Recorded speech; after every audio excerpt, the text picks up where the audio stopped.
Welcome to Pocket Coaching with Dr. Kate. Today, I want to talk to you about the comparison trap. Specifically, that idea that we all do as human beings when we show up into a space, and that is comparing ourselves to others. We do it when we look at other people on social media. We do it when we walk into spaces with other people. We pretty consistently as humans tend to compare ourselves to other people. Am I in the same space as them? Have I made the same efforts as them? And this is something that at times can be used as a motivator for us, but in other times can actually create additional stress for ourselves and greatly impact not only our stress levels, but how and increases our risk of burnout. So when we have that, when we compare ourselves to others, it creates an increased pressure and it can create unrealistic expectations. So when we constantly measure ourselves against others, it creates an unnecessary pressure to meet unrealistic standards. So whether it's comparing career progress, physical appearance, or personal achievements, these expectations can often ignore our individual circumstances and strengths. And that leads to feeling inadequate, to pushing ourselves harder, to neglecting our self-care, and that all contributes to burnout. Comparisons can really impact our own self-worth. So again, leading to those feelings of inadequacy and low self-esteem. When you focus on what others have achieved, you might ignore your own progress or your unique qualities, and that erodes your confidence and your sense of fulfillment, making you more vulnerable to stress and exhaustion.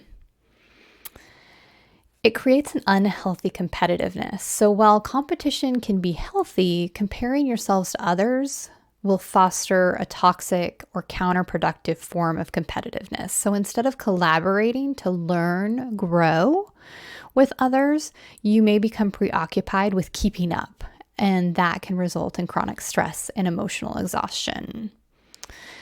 And all of that has a huge impact on our overall well-being, our mental health, and that really can have a negative impact because when we have that self-comparison, that continuous self-comparison fosters anxiety, a fear of failure, and can even trigger depressive episodes.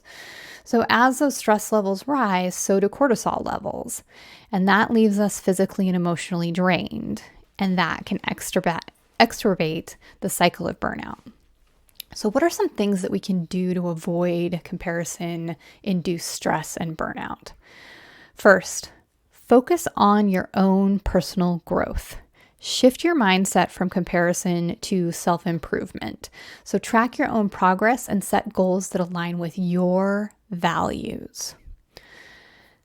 Second, celebrate small wins. Regularly acknowledge your accomplishments, no matter how small they may seem to you. Know that the small things are what get you there.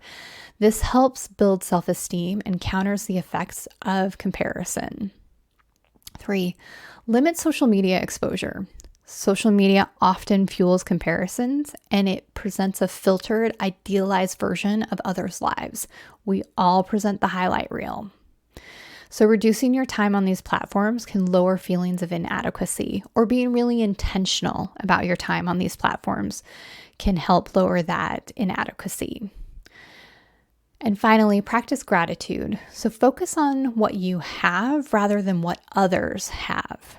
Gratitude practices can reduce stress and improve your overall well-being.